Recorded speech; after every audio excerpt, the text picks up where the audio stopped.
Boa noite a todos. Boa noite aos nossos irmãos desencarnados. Nós vamos dar início então à nossa preleção. Lembrando, tem alguém vindo pela primeira vez? Certo? Todos já de casa então. Então nós iniciamos os trabalhos dessa noite, né? Essa parte dos trabalhos, com a preleção. O livro que está sendo trabalhado é o livro Pão Nosso. Nós estamos indo capítulo a capítulo.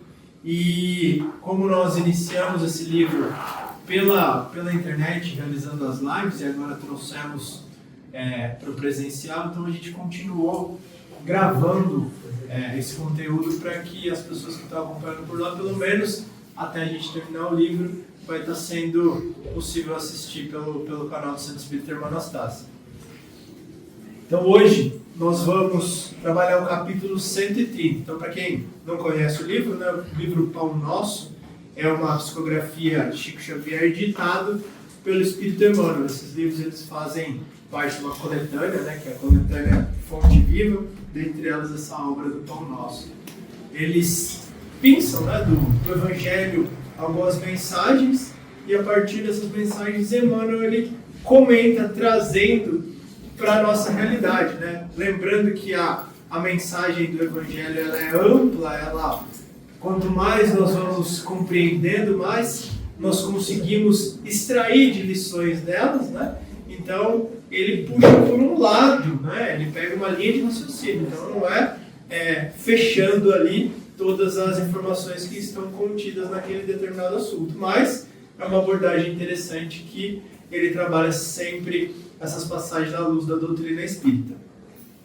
Então eu gosto bastante de trazer um pouquinho do título, do trecho que está inserido ali no especial no Novo Testamento, e daí a gente vai trabalhando isso junto com as explicações de Emmanuel. E se vocês, durante a nossa conversa aqui, tiverem alguma dúvida, quiserem fazer um complemento, por ser meio rápido e eu falar bastante, às vezes a gente não vai dando, mas podem erguer a mão que nós vamos parando e se precisar explicar, ou se a gente não souber, menos você, Marcelo. Então vamos lá. Capítulo 130. O título desse capítulo é Onde estão? É uma pergunta. Onde estão? Né?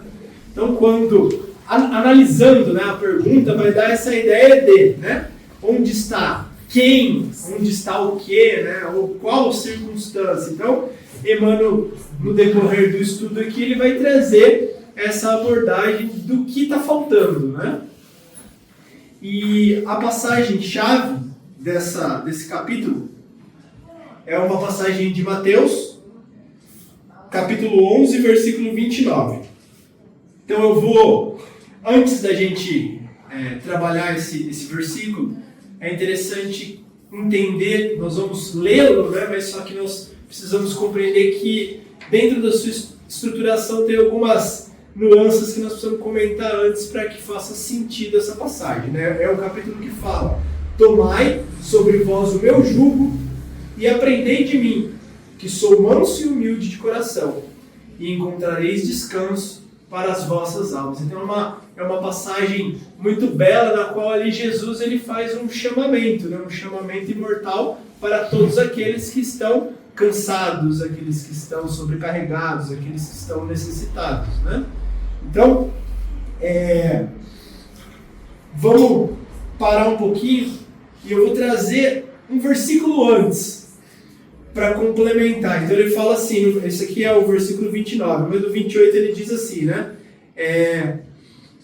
Vinde a mim todos vós que estáis aflitos, sobrecarregados, cansados, e eu vos aliviarei. E aí que ele fala, né? Tomai sobre vós o meu jugo, aprendei de mim, que sou manso e humilde de coração, e encontrareis descanso para as vossas almas, né? Então nós precisamos, dentro dessa estruturação desse versículo, entender que Jesus ele vai fazer um convite, né? Então ele fala, primeiro de tudo ele fala, vinde a mim. Ele está convidando, olha, venham a mim. E o que isso propõe? Né? Isso propõe uma atividade da nossa parte. Ele não está falando, olha, eu vou resolver o problema de vocês. Para que eu possa, né, exercer a minha ação, auxiliá-los, vocês têm que vir até mim. E é isso que nós estamos desempenhando aqui na nossa caminhada, na nossa existência. Deus, Ele nos dotou de algumas capacidades, né? Dentre elas, o livre-arbítrio. Ele nos criou simples e ignorantes e nós estamos aí de aprendizado em aprendizado, de situação em situação, nos desenvolvendo, aprendendo, né? Então, a partir do momento em que nós queremos uma transformação, nós queremos um novo aprendizado, nós precisamos buscá-lo. Então, eu quero ser promovido no meu serviço. Então, eu preciso me capacitar um pouco mais, eu preciso trabalhar um pouco mais, eu preciso mostrar para a empresa que eu sou um funcionário, que eu vou gerar um lucro, vou gerar uma demanda para a empresa que seria interessante eu ser promovido. Eu quero uma nova profissão, eu vou ter que estudar, eu vou ter que me capacitar e assim eu vou estar apto a realizar essa determinada função. Eu quero virar palestrante, então eu vou ter que estudar, eu vou ter que treinar a oratória para chegar na frente das pessoas e não fazer feio. Então tudo aquilo que nós vamos buscando de acréscimo, de melhoria, de transformação, existe uma parte que compete a cada um de nós. É isso que ele está falando. Todo mundo falou, Jesus me ajude, né? Jesus entra na minha casa, né? Mas existe aquela imagenzinha que Jesus está lá na porta, né? Mas a chave ela não está. Jesus não consegue abrir a porta, ela está trancada por dentro. É a gente que tem que abrir para ele entrar. Então, justamente o que está sendo dito aqui: vinde a mim. Então, a espiritualidade, como a irmã Anastácia sempre nos orienta, né? Ela fala, a espiritualidade ela faz a parte dela, mas cabe a cada um de nós também fazer a nossa parte. Porque se a espiritualidade fizesse tudo por nós, o que seria a nossa vida? Um determinismo, não seria? Está tudo fadado a acontecer daquela maneira. Então, nós não temos uma responsabilidade. Agora, a partir do momento que Deus nos dota de livre-arbítrio e nos abre o leque e fala, vocês podem fazer tudo. Paulo falava, né? Tudo me é lícito, mas nem tudo me convém. Está aberto as possibilidades. Eu posso fazer qualquer coisa. Não posso? Nós não podemos fazer qualquer coisa.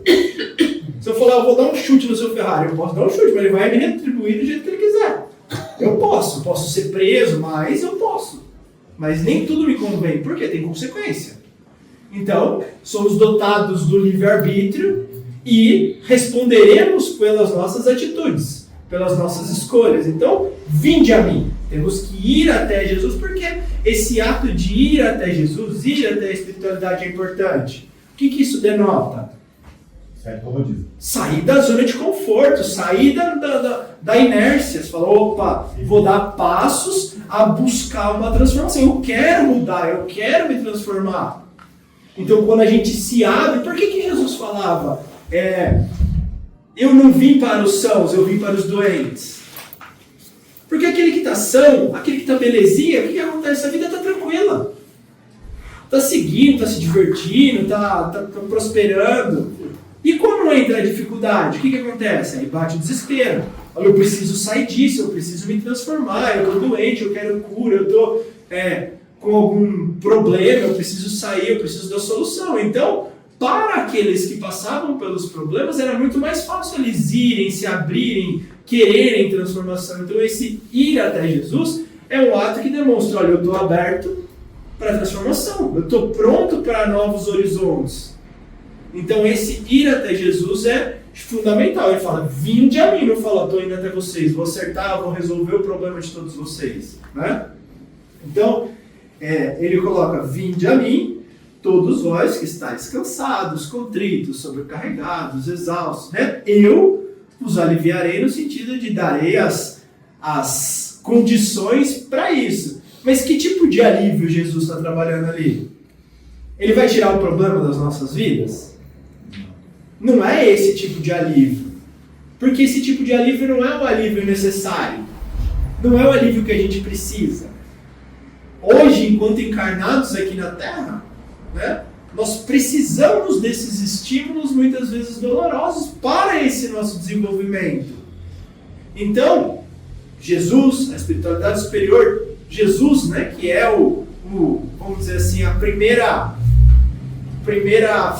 frente ali de Deus, né, que transmite para nós as vontades de Deus, ele sabe que aqui nós estamos passando pelas nossas dificuldades porque elas são necessárias.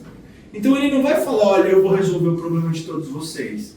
Ele vai nos aliviar, ele vai ajudar a gente a carregar o nosso fardo, ele vai nos dar o amparo que nós precisamos para conseguir vencer as nossas dificuldades, passar pelas nossas dificuldades, né? E aí ele fala uma outra coisa, né? Deixa eu ler aqui. Tomai sobre vós o meu jugo e aprendei de mim, que sou manso e humilde de coração. Então ele fala,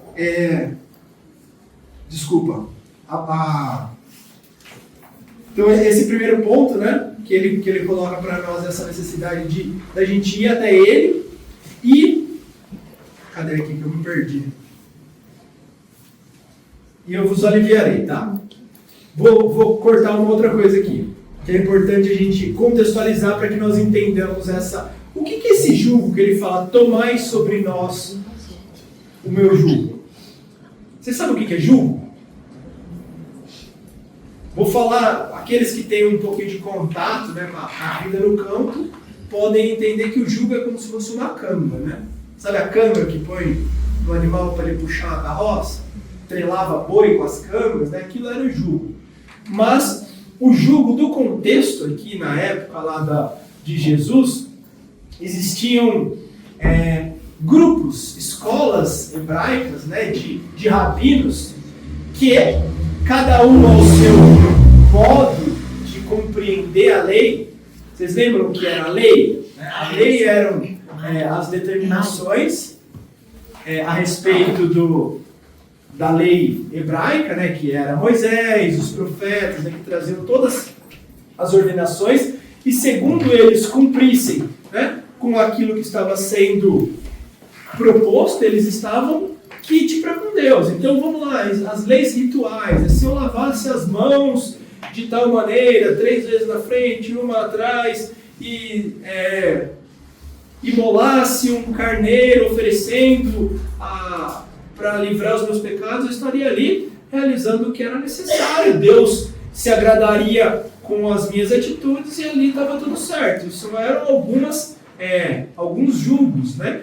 Que dependendo da linhagem daquele rabino, daquele líder, daquele grupo, aqueles indivíduos seguiam esses julgos, seguiam essas tratativas que cada linhagem ali de rabino e seus discípulos estariam cumprindo com suas obrigações. Existiam alguns que tinham 10, existiam outros que tinham 600 e tantos julgos. Então, para você estar de acordo com aquele rabino de 600 e poucos julgos, cumprindo com a lei, você tinha que cumprir todos aqueles mandamentos. Então Jesus fala, tomai sobre vós o meu jugo. Mas ele falava que o jugo dele não era um jugo pesado, porque era simples, né? Ele falava que o jugo de Jesus era amar a Deus, né? E amar ao próximo como a si mesmo. E ele fala aqui, aprendei de mim que sou manso e humilde. Então ele condiciona também que não está tranquilo, vocês não vão poder, não é tão simples assim, só vem que eu vou consolar vocês e vocês vão estar aí sem os pesos nas costas. Eu também tenho jugo, Jesus fala, né? Mas qual que era o jugo de Jesus? Era mais tranquilo. Ele coloca como condição, né, para seguir, né? Ele até fala assim, esses mandamentos reúnem todas as leis e os profetas. O amar a Deus sobre todas as coisas, de todo o seu coração, de todas as suas forças, né? E amar ao próximo como a si mesmo. Então, se a gente parar para resumir, qual era o jugo de Jesus? Amor, não é? Amar ao próximo e amar a Deus. E ele fala, sejais, né, como eu sou, manso, né, humilde de coração. Então ele fala, tem algumas condicionantes que são aquelas que vão fazer com que essa condição que eu vou dar para vocês, ela se faça, vocês tenham essa paz, essa tranquilidade, vocês consigam passar por sobre as suas dificuldades.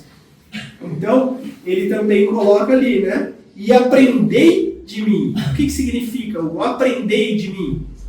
Além do amar, né?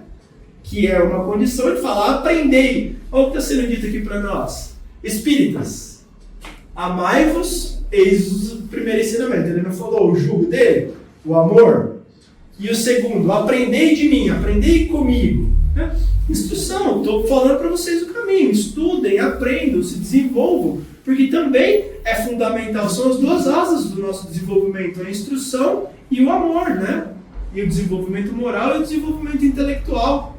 Então ali, né, Jesus, depois, num outro momento, como Espírito de verdade, ou como sendo o Espírito de verdade uma pleiade de espíritos que vieram para trazer para nós, né, essa nova revelação do Espiritismo, ele fala no capítulo 6 do Evangelho segundo o Espiritismo, diz para nós, né, que espíritas, amai-vos, eis o primeiro ensinamento, e instruí-vos, eis o segundo. O que ele está ali? Jesus ensinando a gente a necessidade de amar e se instruir, e depois, como Espírito de verdade, ele vem relembrar a gente, falar, olha, amar e instruir. Essa é a necessidade de todos nós. Então, nós precisamos compreender isso, né? Existiam muitas ordenações naquela sociedade, naquele meio dos doutores da lei, mas Jesus falava, para vocês serem aliviados, vocês também vão ter que cumprir com algumas exigências para que vocês consigam receber isso. Não vou tirar o problema de vocês vão ter que vir até mim, né? Aprender comigo, vão ter que vir, né? De certa forma, querer sair da zona de conforto, se transformar, se modificar. Então a proposta de Jesus ali é uma proposta de transformação interior, é uma proposta de mudança, é uma proposta onde nós, para que nós consigamos realmente ter esse alívio que ele promete, nós temos que fazer a nossa parte. E é isso que muitas vezes a gente não consegue compreender. Nós queremos que Jesus abrande as minhas dores.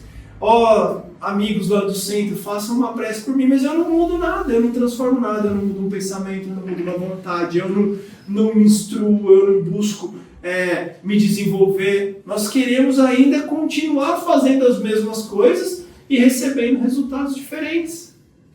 É aquela história, não é? A gente faz tudo do mesmo jeito e quer que a coisa saia de outra forma. E não é assim. Então vamos iniciar aqui o comentário de Emmanuel. Então ele diz que dirigiu-se Jesus à multidão dos aflitos e desalentados, proclamando o divino propósito de aliviá-los, né? Então Jesus, nesse chamamento, ele falou, vinde a mim todos vós que estáis sobrecarregados, que estáis sofrendo, e eu vos aliviarei, né? Vinde a mim, clamou o mestre, tomai sobre vós o meu jugo e aprendei comigo que sou manso e humilde de coração. Então, vinde a mim, o que eu estou falando? Venham até mim, né? Tomai sobre vós o meu jugo. Peguem o meu jugo, né? Peguem a minha canga, ou peguem as minhas ordenações, as minhas leis ali que vão condicionar vocês a poderem, né, estar quite para com Deus. Porque qual que era a proposta deles, né? Você seguir as regras, as leis, os julgos ali daquele determinado grupo, e ali você estaria cumprindo, né, com todas as obrigações perante Deus, sendo assim você estava apto a adentrar no reino de Deus, a participar da felicidade prometida aos eleitos, né? Então Jesus também fala, olha, eu também tenho julgos, eu também tenho as minhas ordenações, mas as minhas não são 647. A minha é 2, mas eu tenho. Toma o meu jugo, né? E também vocês vão ter que ser como eu sou. Aprendei de mim, né? Que sou manso, que sou pacífico, né? E humilde. Então ele coloca, aprendei comigo que sou manso e humilde de coração. Seu apelo amoroso vibra no mundo através de todos os séculos do cristianismo, né? Então as palavras de Jesus são palavras que estão aí há 2000 anos vigorando e nunca vão ser palavras vazias. Hoje a gente está falando alguma coisa aqui, pode ser que nunca mais lembre do que o Augusto falou. Mas aquilo que Jesus trouxe para nós, aquilo é a vontade de Deus. Aquilo vai estar há 2000 anos e vai ficar a eternidade afora porque faz parte da verdade. faz parte da condição essencial para as nossas vidas. Ele deu o caminho, né? Jesus não falava, eu sou o caminho, a verdade e a vida. Ninguém vai ao Pai se não for através de mim. O que é isso? Ele trouxe o caminho. Ele apresentou para nós a direção que nós temos que trilhar para podermos ir até o Pai. Como que é ir até o Pai? É todo um sentido metafórico, né? Nós não vamos, vou seguindo Jesus, eu chego em Deus. Não. É através daquilo que Jesus propôs de conduta, de ser manso, ser humilde, né? Amar ao próximo como a si mesmo e a Deus sobre todas as coisas, nós vamos cumprir com aquilo que Deus espera de cada um de nós e assim nós poderemos, né? Vamos dizer assim, desfrutar da felicidade. Por que da felicidade? Porque a felicidade ela é uma consequência de agirmos segundo as leis de Deus. Os Espíritos nos ensinam que toda vez que nós nos desviamos das leis de Deus, nós colhemos infelicidade. Então, consequentemente, o contrário. Toda vez que eu sigo as leis de Deus, eu estou colhendo a felicidade. Não é a causa e efeito, ação e reação que rege as nossas atitudes? Tudo aquilo que eu faço tem uma consequência, não tem? Então, se eu planto coisa boa, eu colho o quê? Coisas boas. Se eu planto uma semente ruim, vai dar uma árvore ruim, vai dar um fruto ruim. Isso é ação e reação, é causa e efeito. Ação e reação é física, né? Bato na parede, a parede bate em mim. Ação e reação é o quê? Uma causa boa gera uma boa reação. Uma causa boa gera felicidade. Algo que eu saio ali do caminho proposto por Jesus é uma consequente infelicidade. Por quê? Porque há uma necessidade de reparação e essa necessidade de reparação ela não vai ser boa. Ela é boa no sentido que ela vai trazer um aprendizado, mas nem sempre vai ser boa para a nossa vivência ali naquilo que nós acreditamos que seja confortável, né? Às vezes é igual o pai que põe o filho de castigo para que ele aprenda a não fazer mais aquilo. É bom para o filho ficar de castigo? Num sentido de ficar de castigo, não, mas é bom porque ele vai aprender e depois não vai fazer mais e vai ter uma vida inteira aí de boas condutas. Então é isso que ele está trazendo para nós. Que quando não seguimos o jugo de Jesus, ele não tem a possibilidade de nos aliviar. Por quê? Porque nós estamos plantando coisas não boas. E aí há uma consequente colheita de coisas não boas. A gente precisa entender esse sentido. E se Jesus tirar tudo isso da gente sem a gente merecer? Nós estamos prontos para entrar na festança? Nós estamos prontos para adentrar no reino dos céus? Nós estamos prontos para chegar lá? Deus, o que você quer de mim? Estou à sua disposição para ajudar na sua criação. Eu tenho o que dar? Não tenho o que dar. Eu preciso aprender para poder dar. Eu tenho que ter recurso. Eu quero entrar numa universidade, eu quero dar aula lá. Mas eu não estudei. Como que eu vou chegar para aquela turma que às vezes sabe mais do que eu e falar, não, vim dar uma aula para vocês? Eu não tenho recurso. É igual no nosso lar, a gente estudou.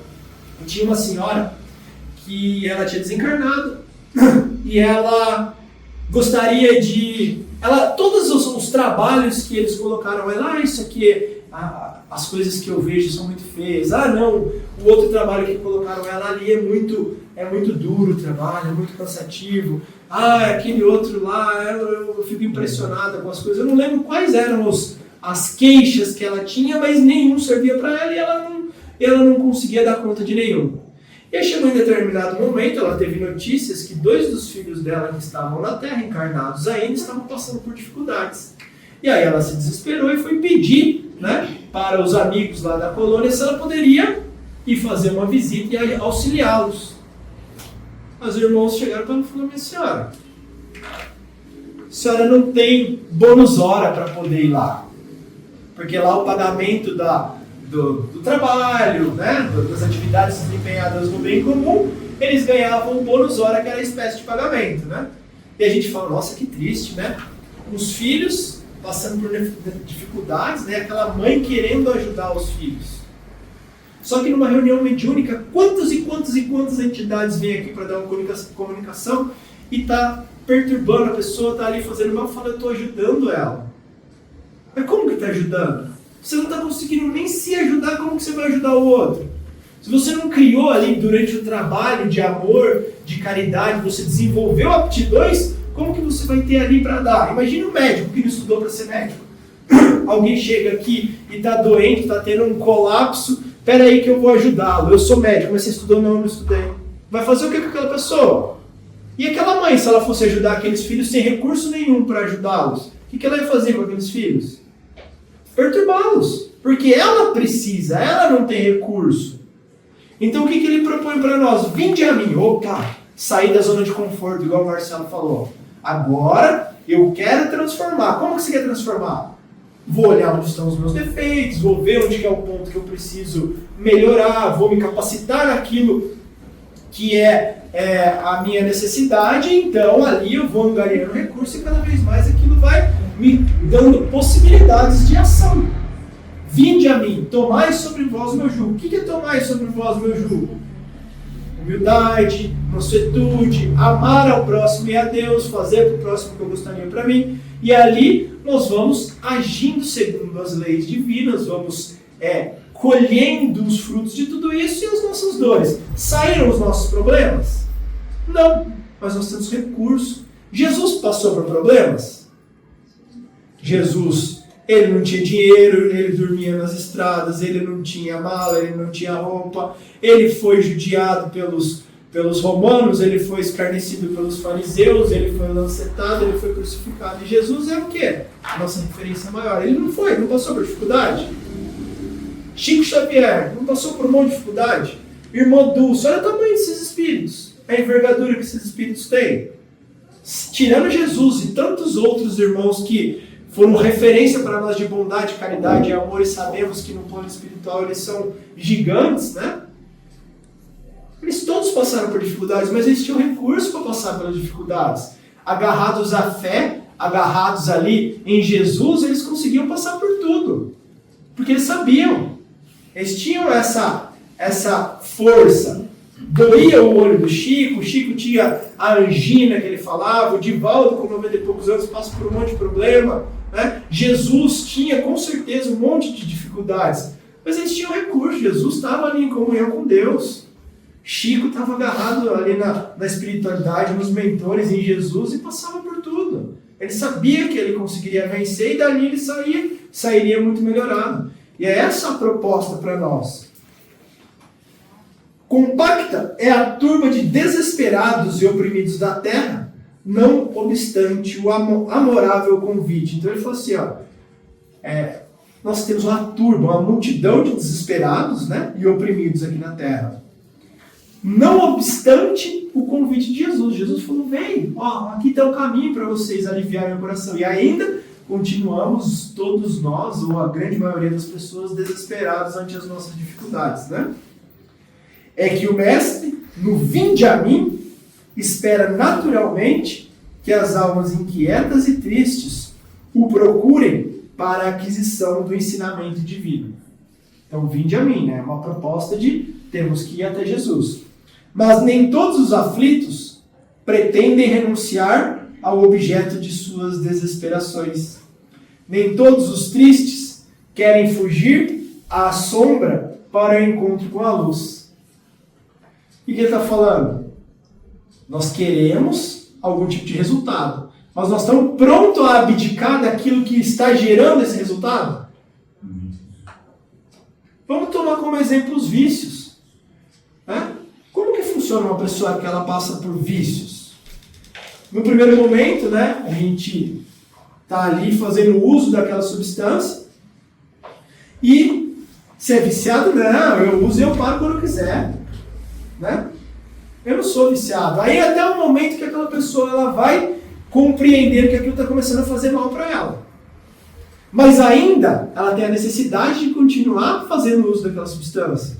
Então, aquela pessoa ela não está pronta ainda para deixar aquilo. Até o momento que, né, o indivíduo ele vê que aquilo está levando ele para o fundo do poço, e aí ele resolve buscar ajuda. Ele precisa buscar ajuda, ou com a ajuda de alguém ele vai atrás de um novo horizonte para sair daquela dificuldade. Então são os casos das nossas dificuldades. Muitos de nós estamos aqui, estamos passando pelos problemas, mas eu não quero ir até Jesus. Não quero ser aliviado ainda, porque eu gosto do que eu estou fazendo, eu gosto da vida que eu estou levando. Eu prefiro muito mais os divertimentos, as paixões do mundo que me fazem calar a voz de Deus, a voz de Jesus, e continuar levando minha vida de diversão.